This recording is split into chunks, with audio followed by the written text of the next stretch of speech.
sertamu dan sertamu juga. Inilah Injil Yesus Kristus menurut Santo Yohanes.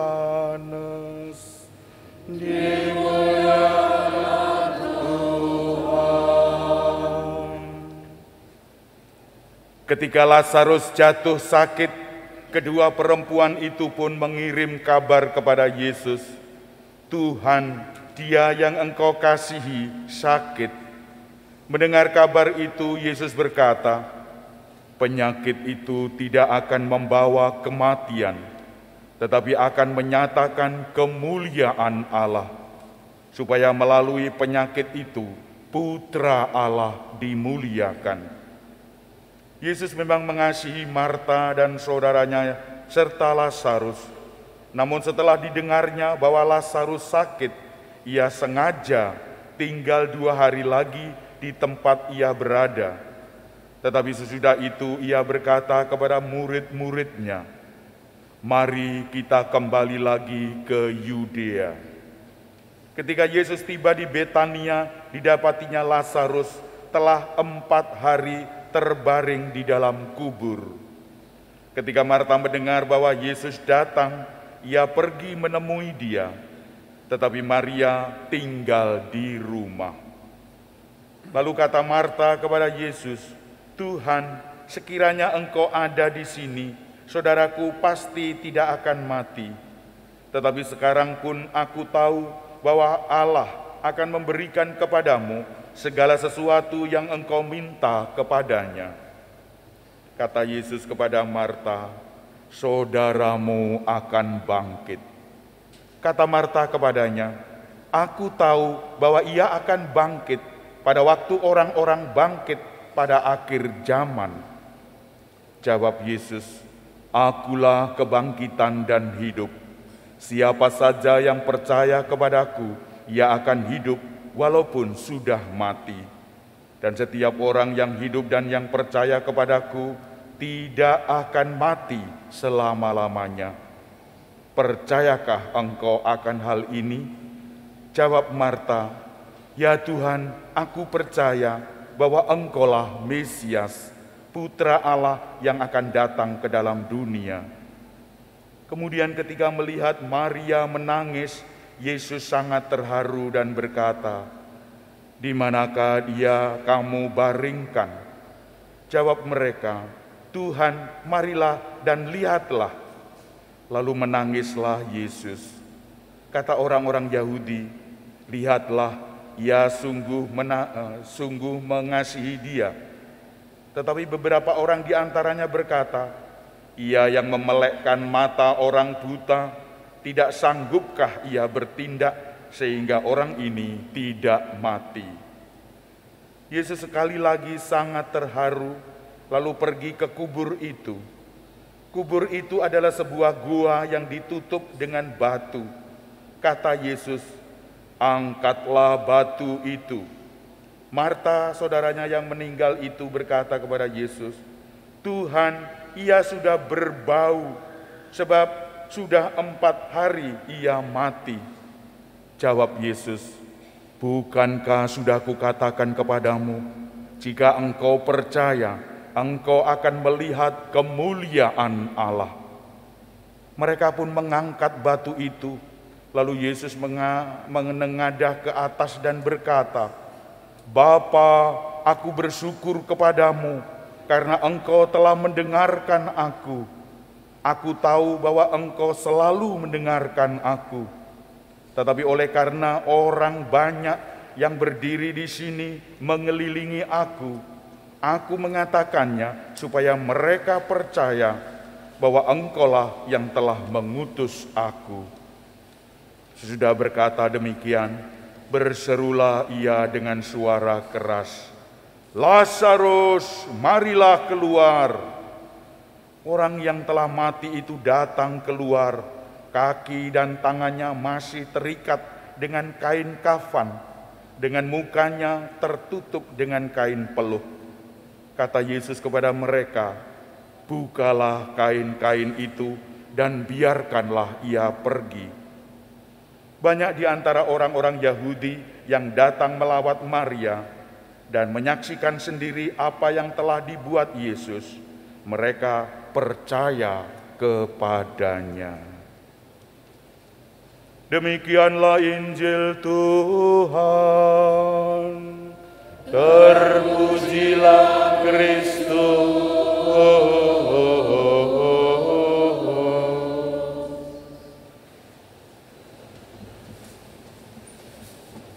Bapak Ibu saudara-saudara yang terkasih, sekali lagi ini adalah kisah yang sangat panjang, 45 ayat, yang kemarin 48 ayat, wah panjang-panjang, tetapi ada alternatif untuk yang singkat supaya umat tetap tabah, tetap setia. Bapak Ibu saudara-saudara yang terkasih, renungan kali ini sangat mendalam sebetulnya, yaitu kisah tentang kebangkitan. Ini adalah kisah bangkitnya orang mati. Sebetulnya ini adalah kasih Allah yang tiada taranya untuk kita.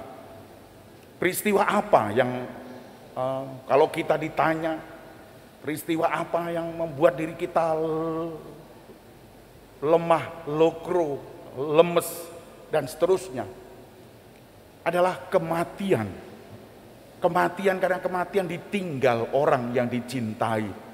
Ditinggalkan orang yang selalu bersama-sama dengan kita. Bersama dengan kita semua, memberi nafkah, memberi apa saja yang dia punya. Bersama dengan kita, mereka yang meninggal harus pergi dari kita. Inilah kematian. Dan setelah itu selesai. Kalau sakit masih kelihatan, masih terlihat, masih kita gumbul, masih kita melayani, kita terus menerus kita. Tapi kematian, inilah kematian itu. Oleh karena itu kematian harus kita terima dengan sebaik-baiknya. Oleh karena itu Bapak Ibu saudara-saudara yang terkasih, kalau kita melihat kematian, sungguh-sungguh mengerikan. Memang kematian itu adalah sarana untuk sampai ke surga. Harus disertai dengan yang mengerikan seperti ini. Pintu masuk menuju hidup abadi harus dengan kematian. Kalau tidak ada kematian, tidak masuk. Harus masuk. Karena hidup kita di dunia ini dan di surga. Di dunia ini dan masuk melalui pintu kematian menuju surga. Inilah yang direfleksikan oleh gereja, sehingga kematian sungguh-sungguh kita harus tunduk kepada kematian. Bapak Ibu saudara-saudara yang terkasih, dalam peristiwa ini Yesus sungguh mampu membangkitkan orang yang mati. Namun akhirnya nanti juga mati lagi. Dan menunggu pada akhir zaman. Tapi Yesus mati, bangkit, dan naik ke surga. Dan inilah kehebatan Yesus. Tidak ada nabi yang semacam ini. Bapak Ibu saudara-saudara yang terkasih, Yesus yang sungguh mulia seperti itu harus hidup di dalam orang-orang mati, dan hidup di dalam orang-orang mati membangkitkan mereka-mereka yang meninggal. Seperti tadi dikatakan dalam bacaan pertama, mereka ya Tuhan akan hidup membongkar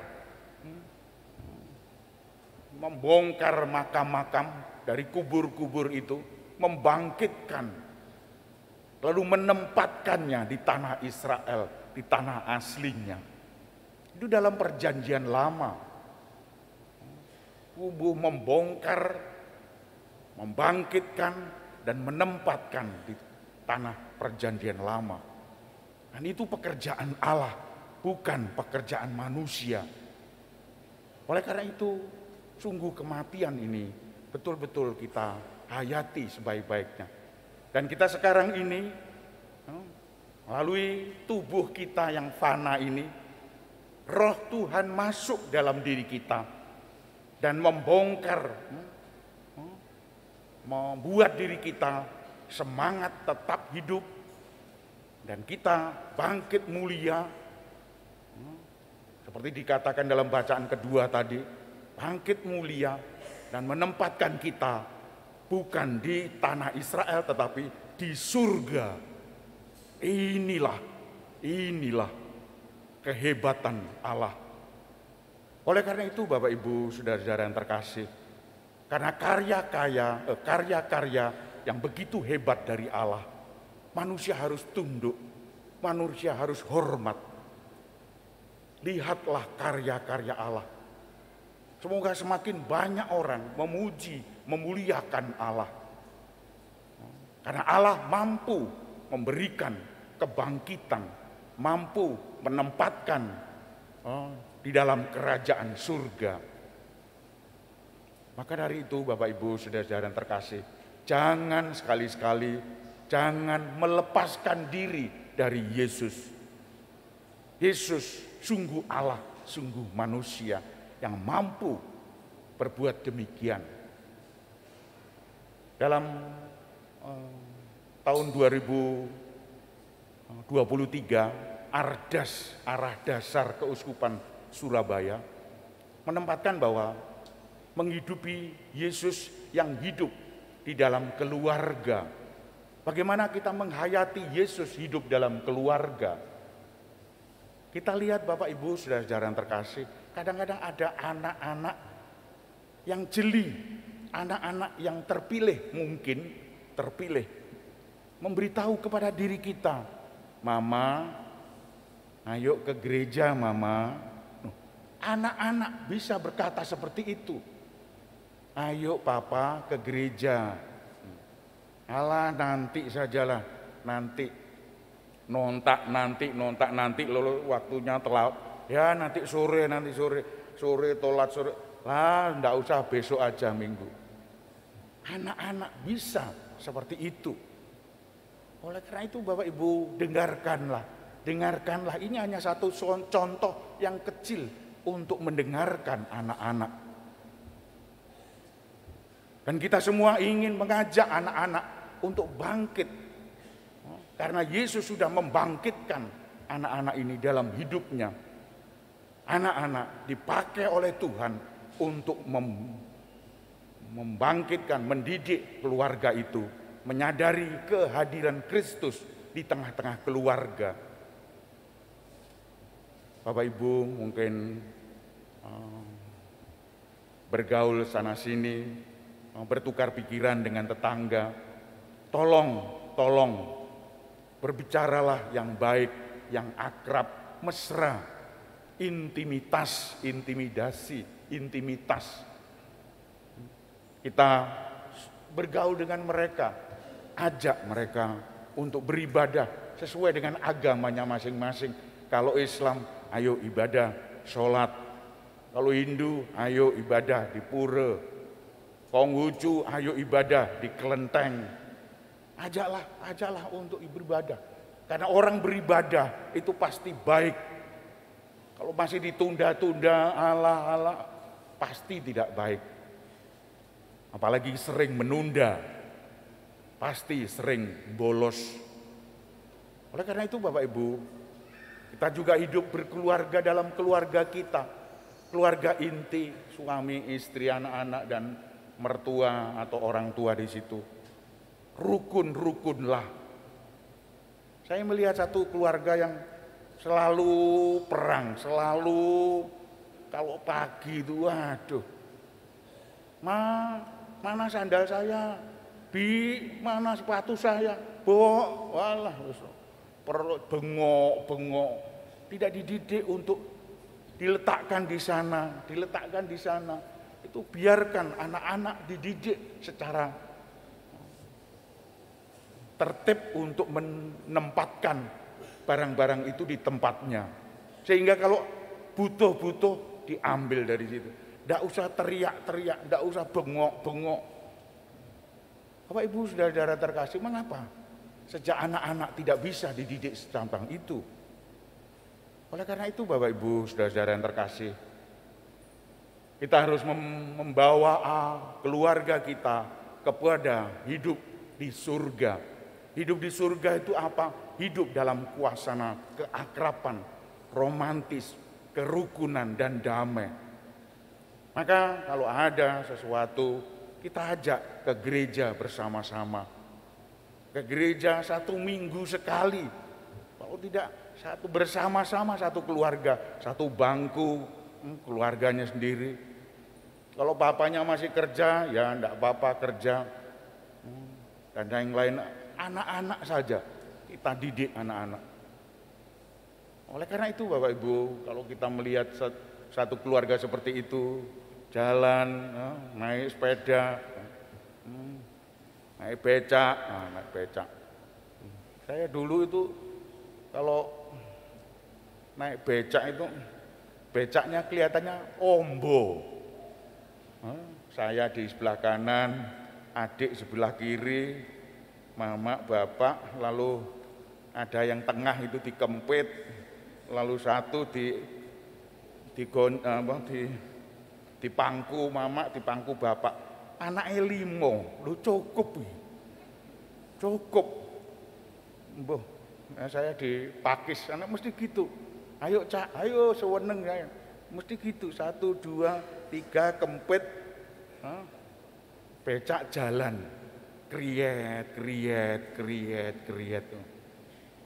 Bapak Ibu sudah saudara terkasih, sekarang ini becak ini dimoti 1 saja sudah gemuk.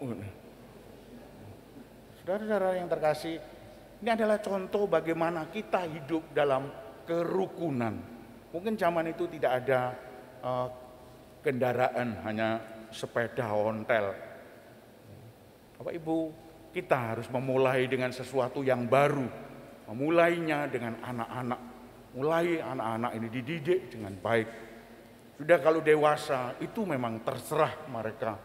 Terserah mereka, mau OMK, mau orang-orang muda Katolik, mau biak-biakan, monggo.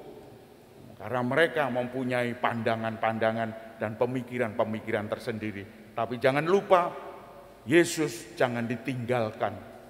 Yang meninggalkan Yesus, dia akan tenggelam dalam perbudakan tubuh kita yang fana. Semakin tubuh ini dikuasai, semakin orang sulit untuk kembali kepada Allah. Karena sudah mencintai tubuh ini, mencintai tubuh, merias diri, merias ini. Apa enggak boleh? Boleh, tetapi jangan berlebihan terus merias. Tuku ini. Arek-arek perempuan ini, cewek-cewek kok banyak kebutuhannya. Baru SMP masih banyak, belum nanti sudah remaja, belum dewasa, belum apalagi waduh bintang-bintang film itu tidak taruh karuan. Anak-anak yang dalam kondisi seperti ini harus lepas dari kebutuhan kita. Kebutuhan itu sederhana, biasa. Kalau orang memang tertarik dengan diri kita, pasti akan tertarik, dan lebih-lebih dengan karakter perbuatan kita. Maka anak-anak yang terkasih, kita harus mewujudkan gagasan bahwa masa depan kita tergantung dari diri kita setelah kita mendengarkan sana sini, termasuk mendengarkan khotbah-khotbah seperti ini. Oleh karena itu, marilah kita hening sejenak, kita menghayati kehadiran Yesus di dalam keluarga kita, agar Yesus tetap dipuji, dimuliakan, karena Yesus mampu berbuat sesuatu yang indah, sesuatu yang besar untuk kita semua, yaitu kebangkitan. Tuhan memberkati kita. Amin.